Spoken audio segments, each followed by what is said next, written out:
Welcome to the Baseball Insiders. I'm Adam Weinrib, and I'm deleting 1,000 tweets about Bill Belichick, but enough about football. Joining me direct from the winter meetings is FanSided's MLB insider Robert Murray. And as the comments are mentioning, Jason Parker, hoping today is the day we get breaking news during the show. Robert, this definitely feels like a day where I'm going to be relying on the comment section to tell me if something happened during this podcast. How are you? I'm great. I know there's plenty of talks going on around the league. I should be breaking something right after the Rule 5 draft, so that's exciting. Got lots of stuff that's in the fire right now, so we'll see if anything gets done before a lot of people head out of the winter meetings today. But I am excited to break it all down here with you, Adam. Feels good to be back. Day 3 of the winter meetings. It has been a whirlwind. I ended up going to bed last night at about 3 a.m. I was doing some schmoozing and trying to get all the stories for you guys for the podcast. So sacrifices were made. I'm sleep deprived, but I'm here for it. Adam, how you doing today? I am good. We will open the notebook. We will get to anything that we don't cover, but plenty, and obviously get to your questions as well. Join us in the Discord if you have questions between shows. We'd love to see you there. Just hit the join button under the video. Become a member. That's how you get the link. You can join at the Rumor Mill tier, where you talk to Robert and I, or the All-Star tier, where you get priority responses in the chat, private Q&As. I did one last week. Robert did one before. More will be coming. We'd love to see you there. And again, subscribe to the Moonshot if you haven't. That is FanSided's newsletter from the MLB team, including Robert Murray breaking down the funniest and biggest stories in the big leagues with humor and behind-the-scenes insight. I'm in there as well, so if you get this week's edition, you'll read both of us. That would be a good idea on your part, especially because there's no time better than the winter meetings. Plenty happened last night, and I wanted to talk about what was happening last night.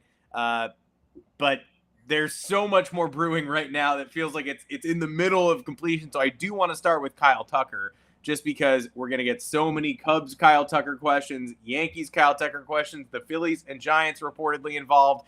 What we think we know, Ken Rosenthal on Isaac Paredes and Seiya Suzuki being in the Cubs package, and John Heyman reiterating what Joel Sherman said this morning, that Luis Gil is in this Yankees package and the Astros really like him. So if you're handicapping it, it's kind of hard to see the Cubs getting outbid with their willingness to include that much major league talent. And Paredes was a fit for the Crawford boxes at the deadline and is a fit for the Crawford boxes now, more so than he is a fit at Wrigley Field. But thoughts on the chase, the teams involved, and the likelihood of something going down before we all leave Dallas? Yeah, I don't necessarily know the likelihood of something happening while we're in Dallas here, but on the podcast yesterday, I expressed some pessimism about a Tucker trade possibly happening. I think it's more realistic than I once thought. And I'm not saying it's likely by any means, but the interest in Tucker is real. And he's only got 1 year remaining on his contract, and there's plenty of teams that are interested here. You look at the Cubs, obviously been mentioned, the Yankees, there's other teams as well. It remains to be seen if exactly the Yankees will want to part with Luis Gil. That's a huge player to part with for only one or potentially 1 year of Kyle Tucker. And then I'm kind of skeptical that the Cubs are going to ultimately trade Seiya Suzuki. I think Isaac Paredes is a player of real interest for the Astros. They really liked him last year in talks with the Tampa Bay Rays, and I would imagine that'd be a key talking point in conversations here about Kyle Tucker. But it makes total sense for the Astros to listen here, as I said, with 1 year remaining on his contract and him being in position to really cash in next year in free agency. We're talking a contract well over $300 million, maybe even $400 or $500, depending on how he ends up playing this year. It's something that the Astros need to seriously consider, and I think they will consider it. And if they get the right offer, I wouldn't be surprised if they pull the trigger on it.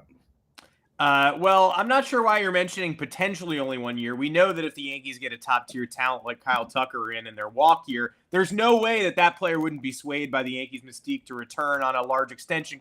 Actually, sorry, I'm just being told that that just happened and Juan Soto left. Well, I know we have a lot of commenters and we have some super chats that we'll get to, but I know there's some Red Sox angst agita right now after missing out on Max Fried last night.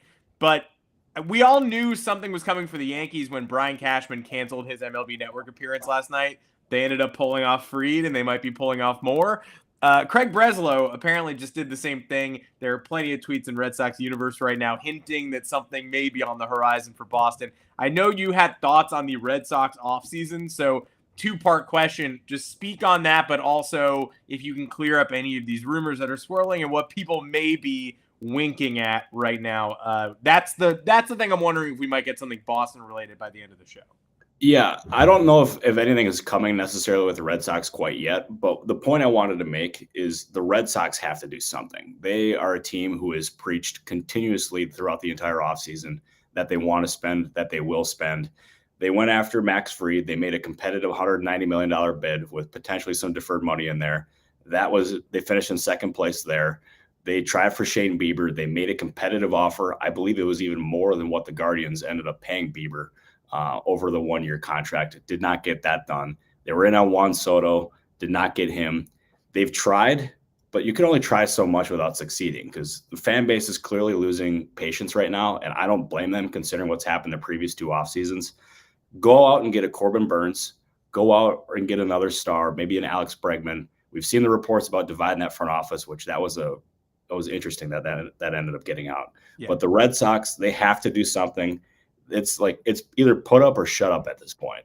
Go out and get a star player, maybe even 2 of them, make that fan base happy and be in a position to compete next year because you have a prime opportunity with the Yankees losing Juan Soto. Go out and get that division because there's plenty of talented teams there, but it's there for the taking. The Red Sox didn't get Juan Soto? That's weird. I heard that his sister was shopping for apartments in Boston. They didn't end up securing that deal? Okay, well, that's interesting.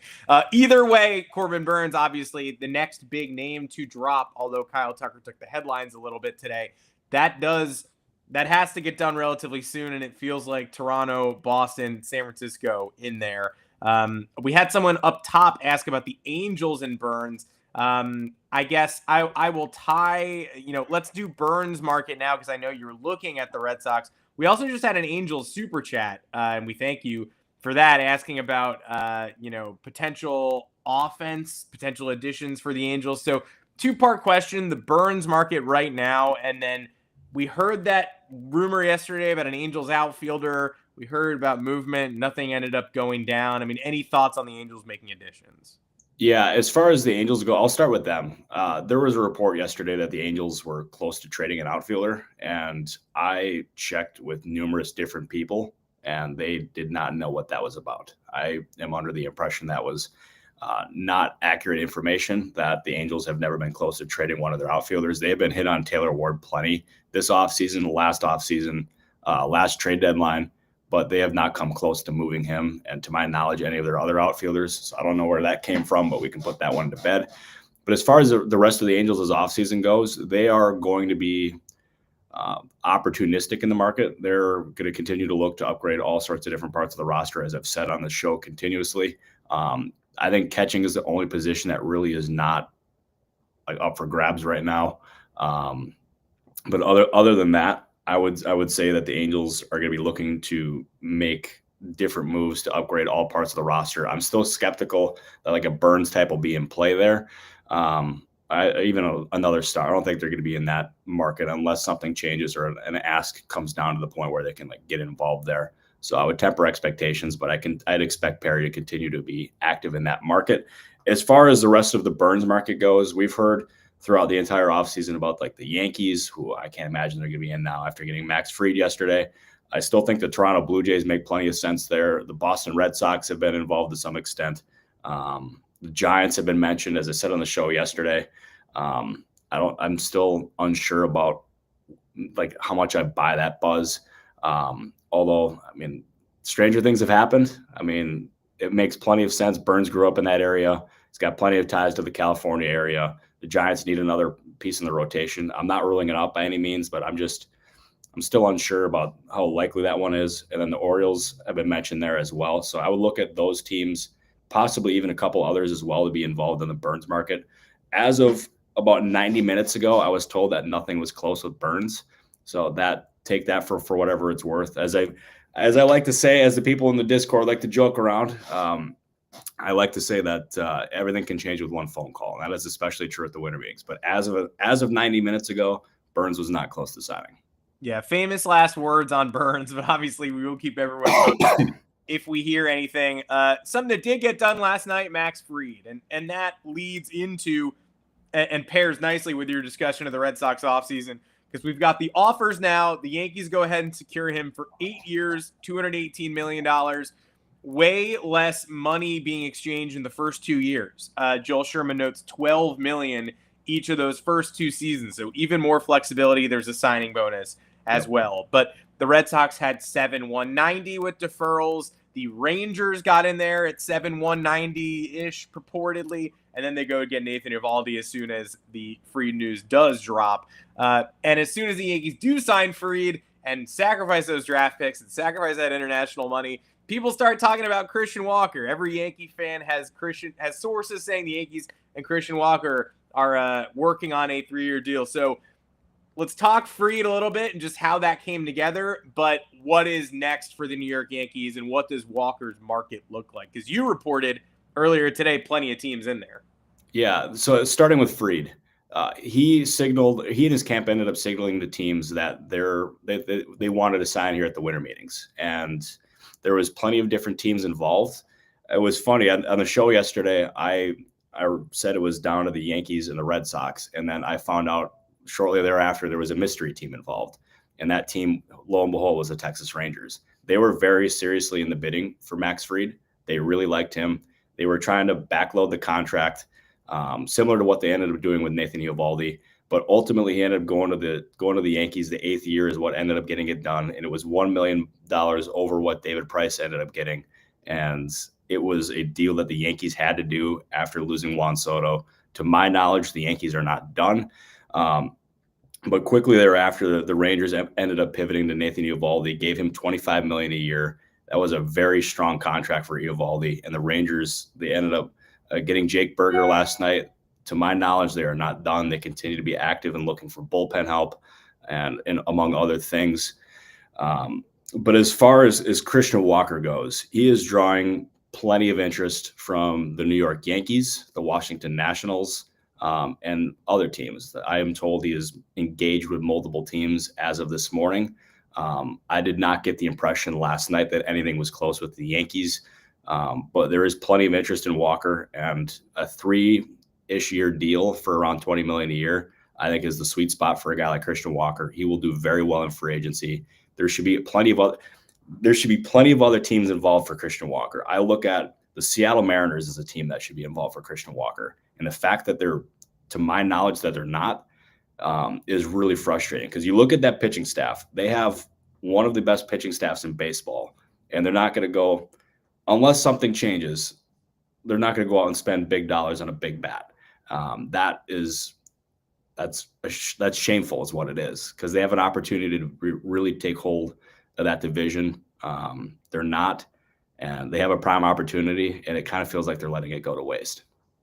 Agreed. And the Pete Alonso market factors into that Seattle pursuit too. I saw somebody commenting about the market, I believe it was our friend MLB Deadline News, saying that market's not materializing in the way they expected. I would agree. And that, man, Alonso, Seattle, Gleyber Torres, Seattle. I'm not sure why Seattle would not do both of those things if the opportunities fall into their lap. But we'll update everyone as we get closer to Christian Walker resolution, hopefully. Got to ask about, and there was a question in the All-Star channel about this, but we were going to cover it anyway. Late last night, the Jays and the Guardians hook up on Andres Gimenez for Spencer Horwitz, and we're all like, ooh, okay, that's odd. That's a salary dump from Cleveland, I guess. 3-time Gold Glover, Platinum Glover, fan favorite. Horwitz, lefty swinging first baseman with a lot of power, but then what happens to Josh Naylor? What happens to Kyle Manzardo? Like, what are we doing? And then late in the night, flipped, goes to the Pirates, Horwitz to Pittsburgh, Ortiz and 2 prospects from Pittsburgh to Cleveland. So get Luis Ortiz in the pitching factory there in Cleveland. But the K, not a high K guy, sort of a 5-pitch mix, polished type, intriguing, but their opinions vary on his value, and clearly surplus for Pittsburgh. Horwitz crushes righties, struggles with lefties. 27-year-old, a lot of pop, but might be a platoon bat at first. I mean, overall a wonky trade that probably ended up with the best player in Toronto, but I still don't like it for them. So open to thoughts on this huge swap. Yeah, I'll start with the Pirates here. The Pirates have for 2 years they have really liked Spencer Horwitz. They've tried trading for him with the Toronto Blue Jays to no avail. They were never able to line up on value. And they tried again earlier this offseason, and it did not work yet again. They were exploring other options both in trade and free agency, but were not able to get anything done there. And then they ended up finding out at some point recently that the trade with the Guardians was likely going through. And quickly after Horwitz ended up going to the Guardians, the two sides engaged in trade talks, and they quickly ended up getting Horwitz. And he is a player that they really coveted. He's a player that they envisioned being their primary first baseman, being their long-term guy, hopefully for them. And it's the start of an offseason where the Pirates, they need to go out and add more to the offense because last year offense was their biggest issue. Horwitz is only a piece of that puzzle. I expect them to do more. But as far as what they wanted to do organizationally for first base, this was one of, if not their top options. And they ended up getting it done last night in a late night deal that sent shockwaves throughout baseball. It sure did, and it answered a lot of questions for a lot of Pirates fans that we've been answering for quite a while, so very helpful. You did mention in a column yesterday that they're also in the catching market. We just got a question about that. Is that tied from Ethan Fisher solely to Yasmani Grandal, or do they actually want to add there? They got a lot of catchers in that room, so any clarity you could provide there, I think would probably be appreciated by Pirates fans too.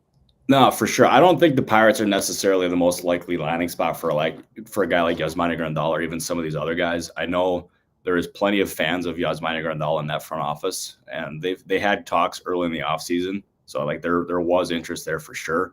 But I am under the impression that is probably not the most likely thing. I think they use their money to go on other parts of the roster, and rightfully so, considering their catching depth. But if he continue to linger on the market, then maybe that could end up being something that comes into play, but I don't expect Grandal to linger. So I would expect him to go elsewhere besides Pittsburgh. Okay, very helpful. Well, let's open up your notebook, and then we'll move on to a couple additional questions. Anything else that you've picked up on the ground in Dallas before you leave that merits mentioning, and then I'll pull in a couple of more teams that people are clamoring for. Yeah, I would say the biggest thing that I've heard about the last 24 hours has been the Kyle Tucker buzz, and it's real. They are listening. That does not necessarily mean a trade is going to happen, but they are listening. There's plenty of interest there, and when there's this widespread of interest, I think that merits a deal possibly happening. I would also look for, after the Rule 5 draft, maybe some deals end up getting reported. That's typically something that ends up happening year in and year out. I know I'll probably be dropping one here in the not so distant future. I'm not saying it's anything too crazy, but it's a signing. It's a major league signing, which is always good. I know there's been some movement also in the infielder market. There's been some other movement in the starting pitching market as well. Maybe we have some news to report over the next 48 hours. We'll see, but that is currently what I've got in the notebook right now, kind of along the lines of what I'm tracking. Perfect. We touched on all the big names. I just want to throw a couple more teams in here.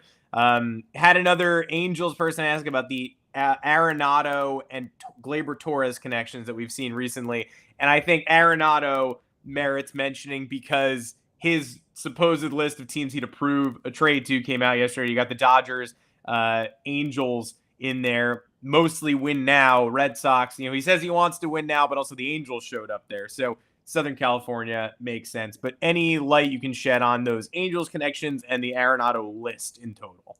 Yeah, as far as the Arenado list, so he wants to win. I don't know why he'd want to go to the Angels if he wants to win. So that to me doesn't necessarily make the most sense. He's obviously got the list of teams that he wants to go to, but there's only so many teams who can take on that payroll or take on that salary, I should say. There's only so many teams who have a fit for what he provides, either at third base or first base. As I've said, I expect him to get traded, but I don't necessarily see the fit there with the Angels. That doesn't make much sense to me. I guess we'll see, but I don't know. That is a weird one to me. Okay. Perfect. I also we're trying to help, guys. We are. Yeah. Got a couple of Braves questions. Beat it or buzz. Is there literally anything to report on the Braves? And we've also got Jacob Harline, just Braves. So Braves folks who are reeling from the loss of Max Fried, and AJ Minter is also rumored to potentially be departing, although nothing official there yet. Any buzz on the Braves looking to add this offseason? Yeah, the names that I've heard them connected to mostly revolve around the starting pitching market, and they've had conversations with different agents about different starting pitchers. So I would look for there to be part of where they end up looking. I think bullpen obviously makes plenty of sense there as well.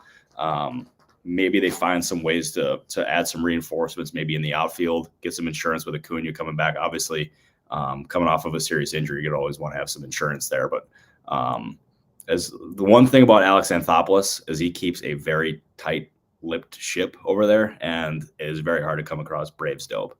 But starting pitching is the one I've most consistently heard with them. I heard also that he runs a tight-lipped ship, so I'm going to spread that. If anybody wants to aggregate that, you can aggregate that as well. Yeah, no, I'll tell you, he's about as secretive as it gets when it comes to GMs. He is, yeah. I see a lot of Braves fans joking about it on Twitter. It is not wrong. He is as secretive as it gets in baseball. So the Red Sox Garrett Crochet thing that's coming up in the comments is actually legitimate. Julian McWilliams tweeted, source, the Red Sox are on the verge of trading for Garrett Crochet. The deal includes top prospect Kyle Teal, none of the other big name prospects. Kyle Teal, of course, University of Virginia baseball graduate, a longtime player I've admired, and will purportedly be going to the White Sox if Julian McWilliams' report can be confirmed. So thoughts on that? Obviously a development. Hang on, I'm sending texts. Yeah. Well, we appreciate thanks for alerting us, and it does appear to have serious legs. So we will we'll figure out what we can get on that. Yeah, it's legit? Okay, perfect. First breaking news on this show in quite a while, and that is a huge one. Do you have an instant reaction there? Wow. As I said on the show, the Red Sox needed to do something. They absolutely had to make a big move. They had to make a big splash, and they did it.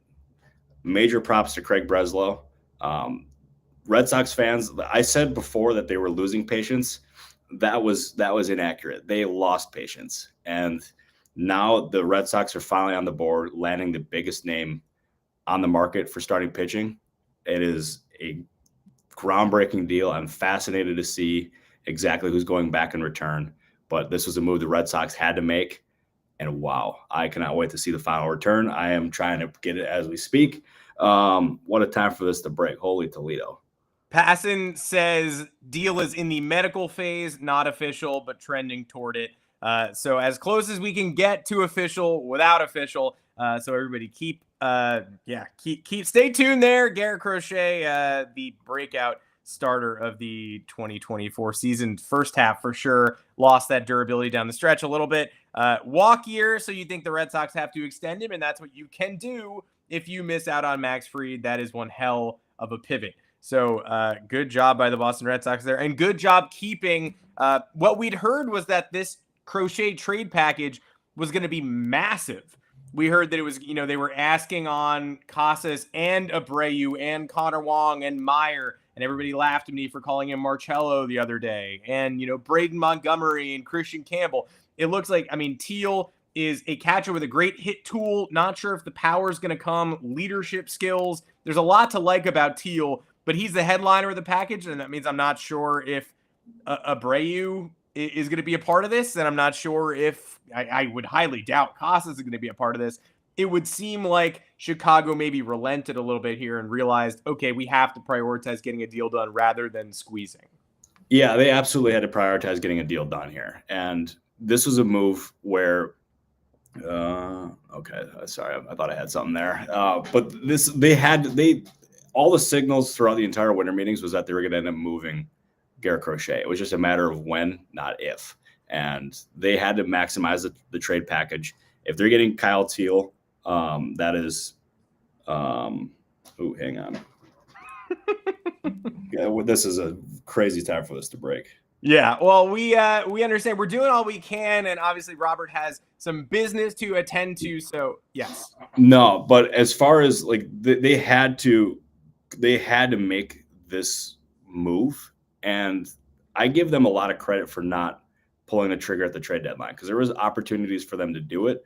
But if they're getting Kyle Teal, and if they're end up getting anywhere close to what their asking price was, then they absolutely made the right decision holding on to him and waiting for the offseason. Being patient like that and even risking an injury, that's like there's a lot of risk there. But they possibly ended up doing a very strong deal here. We're trying to get all the terms here. It's going to be kind of hard for all these names to come out, especially with this being in the medical phase, because teams really want players to find out from them and not through the media.